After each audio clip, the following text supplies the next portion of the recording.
Hi, I'm Nancy Gibbs, Director of the Shorenstein Center, and this is Unlocked. We are talking today about how government works, specifically how to make it work better and more efficiently. And my guest is Mina Hsiang, who was most recently the administrator of the US Digital Service, which was a mighty force of technologists, designers, product managers, established about 10 years ago. 11. And maybe largely unknown compared to how well known it is now since it changed its name to the Department of Government Efficiency. So I actually want to start there. What's in a name? US Digital Service was about service as opposed to efficiency. So does that make a difference? Or how do those two things play off of each other? So lovely to be here, and that is such a great opening question. How I think about it is a business or any organization has objectives of what you're actually trying to achieve from an outcomes perspective, and there's how you do it. And I think of the outcome objectives as why you start the thing and what you're actually trying to accomplish. So government agencies, Social Security is here to fulfill our collective social promise to each other that we will support older Americans. And then how efficiently you are able to execute against that mission is, just sort of how you operationalize it. And so, nobody starts a company and says, what I'm going to do is I'm going to be efficient. That's like, I was a VC It's a means to an end. from here. It's a means to an end, exactly. It's an optimization around a specific objective. There are companies that deliver healthcare. You want to do it efficiently. And so efficiency is just sort of a little bit operating on the margins of trying to optimize the thing that you're doing. And it's incredibly important. And I think there is a real reason why it has a lot of valence in the current moment. But, at the end of the day, government is here to fulfill our societal obligations to each other and to provide services to individuals and to make those services simpler and more intuitive for people to access. And so that it's towards something instead of sort of how do you just optimize what route you're taking. And so to me, that feels much more along the point of why government exists in the first place. So some of the examples when you were leading USDS, mobile app for veterans so that they could access benefits, making filing your taxes easier, making sure Medicare payments got paid. Were all of these basically leveraging technology to streamline the delivery of services, or how did you think about like where USDS had its specific mission to make government work better? Everything in the modern world relies deeply on technology, whether that's to run the back office, to interact with your customers. Nobody in any organization, in any company, tries to run it without any technology now. And so it's kind of the infrastructure and the core underpinning of everything. And government actually, a long time ago, so in the 70s and 80s, had a lot of people who were good at building and managing technology. And over the last 30 years, actually lost a lot of those capabilities as part of the effort towards privatization and moving everything, sort of this sentiment publicly that became very popular that like the private sector always does it better, so we should just outsource everything. And so government really lost the capabilities as a core capability to say we can manage the technology that underlies all of our primary business processes. So wait, so just when every private organization was moving to be more and more incorporating and innovating around new technologies, the government was doing that less? Yes. I mean, in their core, absolutely. I think it's more, maybe it's always more complicated. Yeah, exactly. There's like this question about whether government was still doing it, but they were doing it in all these private companies they were contracting innovation out to. But no company says, oh, we're just going to outsource everything about our core functions. So ultimately, if you consider like building internal leadership capability and internal knowledge about how to use technology, manage operations using technology, absolutely, government was at that very moment when everyone else was investing in it, divesting in it. Is it hard to make government more efficient, or specifically, what are the obstacles to that? I love that question.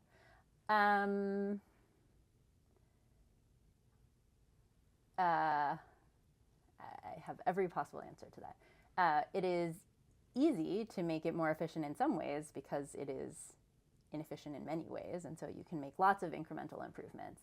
But I think there are a lot of structural things that make it hard to change like quickly. And is that cultural? Is that bureaucratic? Is it political? Is it about institutional? Like, where does the resistance come from? Because presumably everyone wants to provide better services and spend less money doing it and do it more quickly and efficiently and effectively. Yeah. Like, who could be against that? We pay a lot of lip service to wanting those things, but most of the structural incentives that get built up over time in government push you in a direction that is towards less efficiency. Like what? So, like a simple and obvious one, federal budgeting is an extremely inefficient process. So you get a budget for 1 year. You have no degree of certainty about what your budget will look like next year. And so your ability to make strategic investments, like in a company, you sort of like, you have projections of revenue, but like you're betting based on your own knowledge. It's not at the whims of like this very ultimately often surprising political process and horse trading. If you save money in 1 year, Congress takes away that money. So you don't, so if you say, okay, I want to make an investment and I think I can save money now to build a more efficient system, Congress doesn't say, oh, this year's dollars you saved, so next year you get double those dollars so that you can make an investment in building efficiency. So every time you make something more efficient, you're penalized for it. So something you did, I'm sure, all the time when you're working in the private sector of assessing priorities and reallocating assets is a liability to do that in government. Correct. That's a huge one.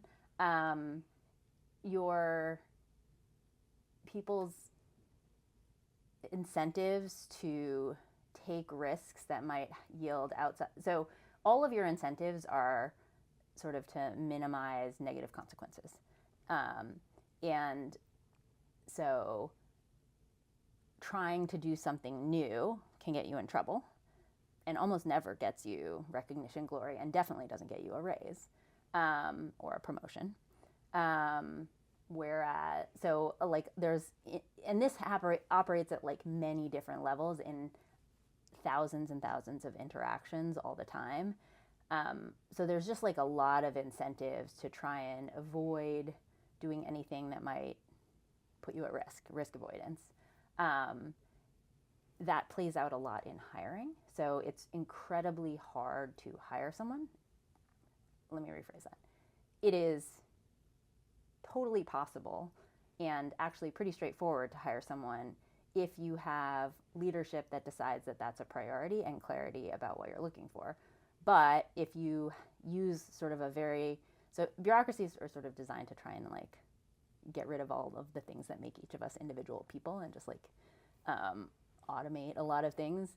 And and a lot of times that incentivizes people to like do the least risky thing. And so hiring, you can do it kind of the same way you would do it in the private sector, but by and large, most parts of government don't. And so, and because there isn't like a promotion schedule that's related to doing great things, there ends up being some real challenges in terms of human capital, and it's really hard to bring in people and retain people who have expertise in building like tight and streamlined operations because they don't have great incentives to stay. They can get paid a lot more other places. And so it's incredibly important work, but it ends up, so your hiring process, sorry, I was like not being super clear about what specifically the issues are. So frequently, agencies try to make sure that they do not have any liabilities in their hiring process. And you can, like I said, run a regular private sector hiring process, pretty much. But there are a few key differences. One is you get extraordinarily large numbers of applicants. That suggests there are a lot of people who are interested in working in government. Yes, both yes, and it suggests that like there's a little bit of spray and pray that happens and like cutting and pasting. But I think there's a lot of people who are interested in government, and instead of at a company, you would have someone who like is highly knowledgeable about the job you're hiring for, evaluating all of those applications, and pulling in people for interviews. You can do that in government, but by and large, there's this agency called the Office of Personnel Management, which is kind of like a hiring compliance office in a company. So it's not their job to hire for you. They will tell you if you've done something wrong, and they set the policies and procedures. But ultimately, your department has authority to decide what you actually want to do, and within legal policies and procedures. And then it's their job to make sure that you're doing it correctly. Unlike a company, they don't report to the chairman of the board or to the CEO. There aren't the same incentives to make sure that we can accomplish the work that needs to be done. And within the agency, there's like an HR department that decides your internal policies and procedures. And they're always worried that this compliance org, OPM, is going to come and yell at them. Sometimes they do, sometimes they don't. And so many agencies follow like weirdly onerous policies. So for example, most agencies, when they get thousands and thousands of applications, the people who look at those applications are not specialists at all. They're like HR professionals, very broad-based, and they go through, and the way that they evaluate in order to never be in trouble is they look at the job description, and they look at the resume, and they do like a keyword search. And so if you cut and paste the entire job description into your resume, you will probably get selected to be interviewed. Like you will make it to the first panel because that's the process. Right. And if you're like a normal person who has applied for jobs in the past, you will obviously not do that. And very likely you'll sort of fall out of the process. So it doesn't so government resumes are like 10 pages long, and they contain all sorts of like keywords. And so that is one step in the process where like you're hurting yourself. Plus, these people are reviewing thousands and thousands of resumes with like very low knowledge. And so that takes a really long time. Then you do a down select where like probably in most agencies, some people who are not specialists also, more HR professionals, do the first round of evaluations to get it down to a final cut that is what the hiring manager might get to do as a resume. Those who haven't already gone on and taken another job while waiting for that process. So all of this can take 180 days at a minimum, at which point anyone who's applying for a job who like is competitive in the marketplace is like, this was a really good idea and a thing I wanted to do, but now I have to feed my kids, and so they can't take the job. And you get down to your like down select where you get your list of 10 people, and many hiring managers like get that list, and it's so not at all the people that they wanted. Many of the people like are applying for the job, so it's people not the right group of people, and so a lot of hiring actions then just get canceled, and you start all over again. And it's not like you can go dig through all the different down select levels and figure out where you went wrong. So listening to you, it makes me think that a new administration coming in with a radically different way of thinking about hiring and deploying and providing the political air cover to not put risk management as their top priority is a necessary corrective. I think it's a tremendous opportunity, and I agree. I mean, I think that is a thing that is sorely needed. So what is the trade-off then? So one of the things that we have been hearing a lot in recent weeks is about less experienced people coming in and having access to very sensitive data who do not have training in managing sensitive data and the systems that control sensitive data. And so there are massive privacy implications for citizens about whom the government knows an enormous amount. Right. Is that a problem? Probably. I mean, it's What are the trade-offs? So to answer your like specific near-term question, I do think, I mean, we have a social contract about how government should use and protect our data. We may think it needs an update. I happen to think it does need an update. It's mostly governed by the Privacy Act of 1974, which largely hasn't been updated since 1974. A lot has changed. A couple things have changed, yeah.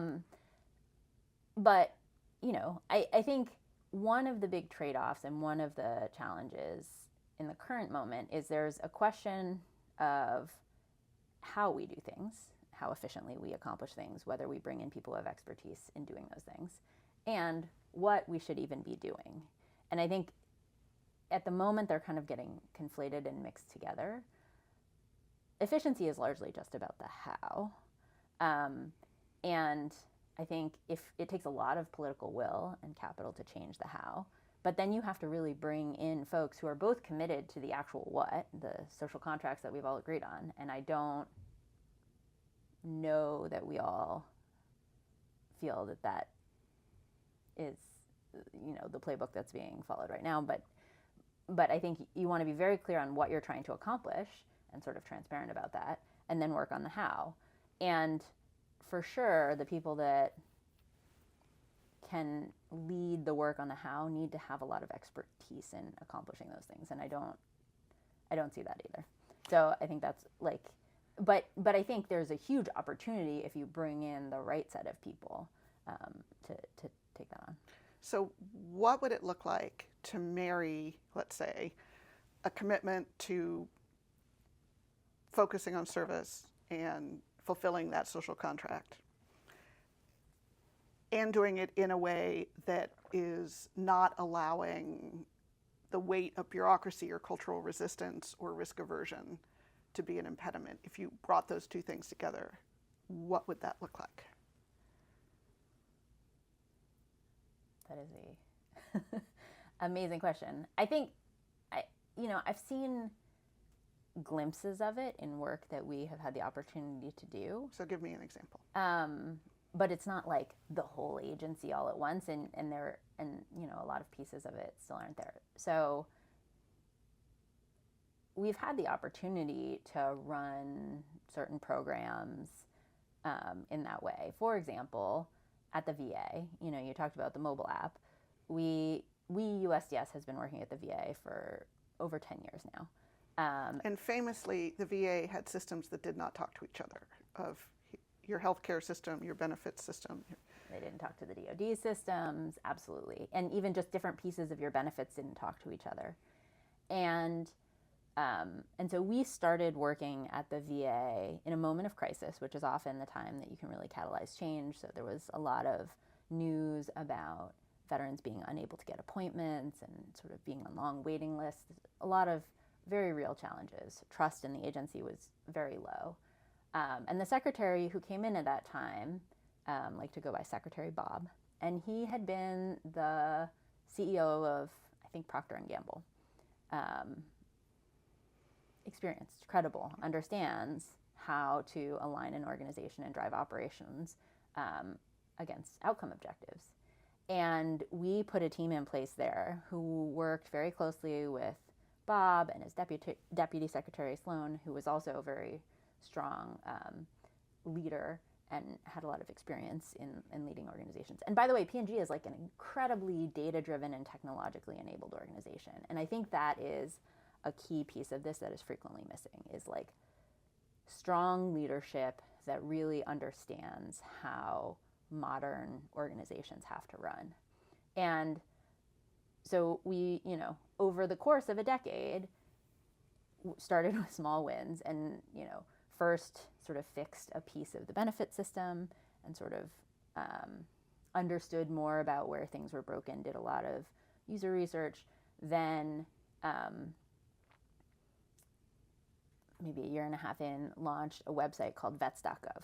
So there was va.gov, which was a website that, in theory, if you were a veteran, you might go to handle any of these things that we're talking about. But mostly what it said was like, here is the secretary and here's what Congress says. And it was like a meet the VA, which is not really what anyone needs. And so vets.gov was like reorienting around being a transactional website and saying, you're a vet. What do you need? What can we do for you? And first we launched it as this other website so that we wouldn't like totally subsume and take over everything and freak everyone out. And that was alive for a few years, and sort of it started out with like ability to manage your benefits online and being able to check on things. Over the years it expanded. And then a few years after that, actually during the first Trump administration, that team basically took over va.gov and became the main website. And so you don't change anything all at once in like building and optimizing and improving an organization, but it requires sustained commitment and over time doing that, they had to go to many, many teams across the VA and work with them to say, we need to get your stuff integrated with this. It's not just about the front door, it's integrating the business processes. You know, a lot of the forms at the VA were these fillable PDFs. That is a really bad experience. It doesn't work on the computers that most people end up wanting to use. There's lots of problems. So, you know, they came up with a form builder that allowed different departments to build a better form. They supported them. They integrated the backends. They launched va.gov, the main website. Much higher user satisfaction, much higher transaction rates, takes load off the call center because it's easy for people to and in-person services because it's easier for people to figure out how to check on their claims. And then, you know, that continued moving. So ultimately decided to build, the team over there ultimately decided to build an app. Throughout all of this, one of the key other things is that they actually hired a team inside the agency. So the VA has an office of the CTO. The CTO is a former USDSer. And he now has a team of about 150 people who are running and building all of these different technological platforms, capabilities, managing contracts to do all these things. And he has a lot of contractors. And like I was saying before, you know, this outsourcing, like the way the budgets are structured, he would actually, and the VA's internal technical team would prefer to have more internal staff and fewer contractors. But OMB doesn't support that. Your incentives around, so there's like you get scored based on your budget request, and OMB scoring favors outsourcing contracts. things versus long-term costs, which are how they perceive people. So there's lots of reasons that like they don't have more internal people, they just have more contracts. But they have a very strong and very large internal team that is strategically aligned with agency leadership. I don't know about right at this moment, but over the past 10 years has worked very closely with agency leadership to deliver better services for veterans. So, you know, and that requires like the secretary being on board, that requires like a strong leader, both in the CIO and in the CTO, staying for a long time and sort of continuing to have a vision for slowly, continually improving things. Do you feel? But they still are fighting through like lots of other, like I was talking about, the perverse incentives in lots of different ways. And you know, you constantly have oversight from GAO, oversight from the Hill, oversight from OMB. Like there's a lot of people who are kind of trying to tell you that you're doing something wrong and who don't have the incentives to help understand how to make it better and who aren't aligned with like your outcomes necessarily. And so I just think like it is a really challenging job for someone having been led large tech teams and operations teams in the private sector and in government. It is materially harder in government because there are so many pieces of government that are sort of like constantly interacting with you with a little bit of like a no bias instead of a yes bias, and like not a how do we do it bias, but a like, are you doing that right? So. Am I right that early, like one of your first tasks was as part of the rescue team for healthcare.gov? So I think of healthcare.gov as like one of the first times that the general public encountered an effort by the government to build technology that would provide a service, and it was a catastrophic fiasco. Yeah. And so a bunch of brilliant technologists are brought in to save the day. Everyone heard what went wrong with healthcare.gov. It feels like when something is what did they hear? Done well, but that it initially didn't work. Oh yeah. fast forward to, we want to make it easy for people to get free COVID tests at home. And that experience, as I recall it, was effortless, seamless, intuitive, just 2 clicks, you're done. I don't feel like one heard or read a lot about how, oh, here was a deployment of technology in the interests of public health that went really seamlessly. Yeah. Does government do a terrible job of explaining what it does and how it does it? For sure. For sure, government doesn't do a great job of talking to people in a normal way, but I think our entire I'm very interested in your perspective on this. This is your expertise, but I feel like our entire societal conversation, we've kind of lost the way on talking about government in general. Somewhere along the way, government went from this key organizing feature for how we uphold our social contracts and decide what we all should do together, and then or make sure we do those things. Defend, truth, justice, the American way, and democracy at home and abroad. Yeah, we have gone to war, but also it maintains the roads. It makes sure that every American, our toilets are filled with clean water that you could drink. We have incredible services that it enables, and we no longer personally experience or feel a lot of that in a day-to-day way. And I think a lot of the conversation, and I don't know why, right? This comes from the media, this comes from congressional, the way Congress and sort of people running, politicians running, but the whole conversation is very biased towards how do we poke holes and find out the things that aren't going well. Because it's all waste, fraud, and abuse. I think that is more recent, but I'm not sure. But it's I think I do see I think there are many. I did this for a decade. There are many really big problems with how government works and operates. But how we experience that challenge is weird to me, is interesting. I recently went back and watched the 60 Minutes piece on Social Security overpayments. And Social Security does overpay a lot of people, and it's a terrible experience for those people. So basically, what ends up happening is either people don't make all the updates to their account that they should, or they make those updates, but they go in paper, and somebody at Social Security doesn't make the updates, and ultimately they get overpaid, and then somebody observes this, and then they get a bill and are told that they have to pay back. And that's a terrible, life-wrecking experience. But I think the way we experience it, if you watch people, it's the same as when a health insurance company is denying something that you need or back bills you for something. And we think about it like companies, but nobody at Social Security is making money. Their profits aren't enhanced by clawing back this money. In some way, the conversation should be okay, we're totally failing to uphold this contract that we've all agreed on. It's a solvable problem. We can make the accounts easier to manage. There's a lot of opportunity here, but that's not the conversation that we have. It becomes this confrontational thing where people feel like there isn't a person on that side, and we feel like there isn't a person on this side. And so I do think that I'm not sure if it's because we're so used to interacting with companies, or things have become very impersonal about it. But I think that the way people experience it isn't, and the way politicians frame it isn't we're trying to do the thing that we've all agreed is an important thing to do, and we're not doing it as well as we should be. So let's talk about how we fix that. It's just a confrontational conversation.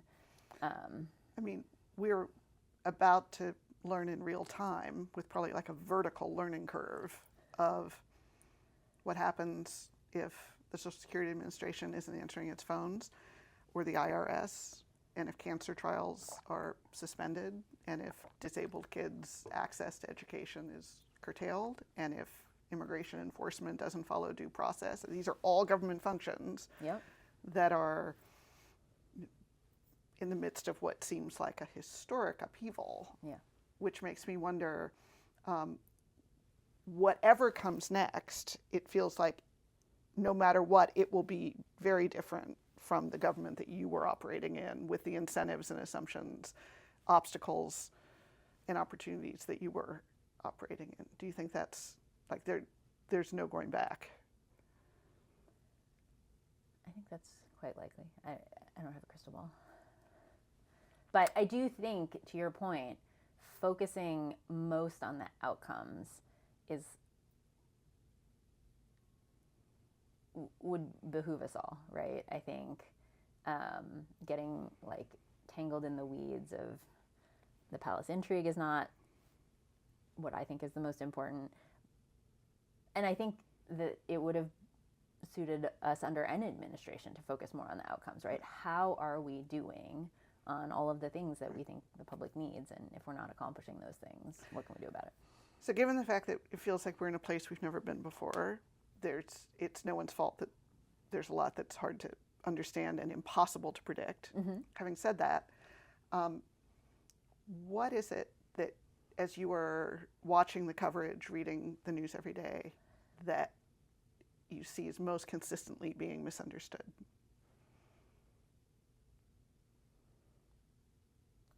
That's a great question.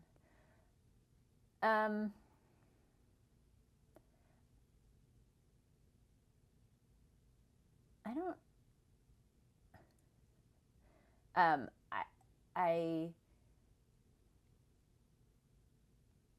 Okay, things that are misunderstood. A very simple one is like they have fired a lot of people who are in their probationary period, which for anyone who's had a normal job, like a private sector job, like you're on probation, it means you did something wrong. In government, it is really hard to, you don't have the same tools that you have in the private sector to move people around. And one of the things that government has put in place is this probationary period, which is basically the first year or 2 years that you're in a job, you're in a probationary period. Which means So if you're a new hire or if you've been promoted into a new role? If you're a new hire, it depends a little bit. I don't know exactly how it works with promotions. You may know, actually. We didn't promote a ton of people. Or if you've like moved from one agency to another, you can be put into a probationary period. And so it's basically just like new people. And so if you think, like we spent a ton of time in the last 2 to 3 years, we spent a lot of time in the last 4 years working with agencies to improve services. And after we made a couple steps in the right direction, help them see how having great private sector technical people could really help them, we then convinced them to start hiring their own. And then they hired a bunch of those people, all of whom were in their probationary period, because it was like, okay, if you continue to work on something, then like you will move in that direction. And so, they've just fired all the new people. They didn't like fire people who were doing anything wrong. They fired all the people who have recently moved into a new role or come in from the private sector. So they got rid of a lot of. So I think that maybe people understand, maybe not. I think there is not yet enough following the thread of like how these upstream activities affect normal people.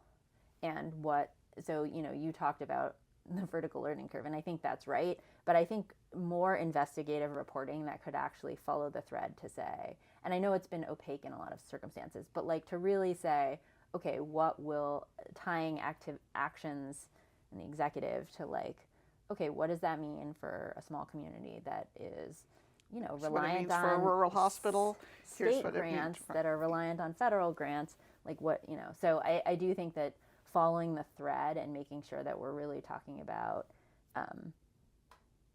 a lot of these things will take a little while to play out. And so helping people connect the dots and understand what the downstream implications will be, I think, is important now. Mina, thank you for unlocking how the government works in ways that certainly help me understand much better. So I appreciate all that you've shared with us. Thank you so much.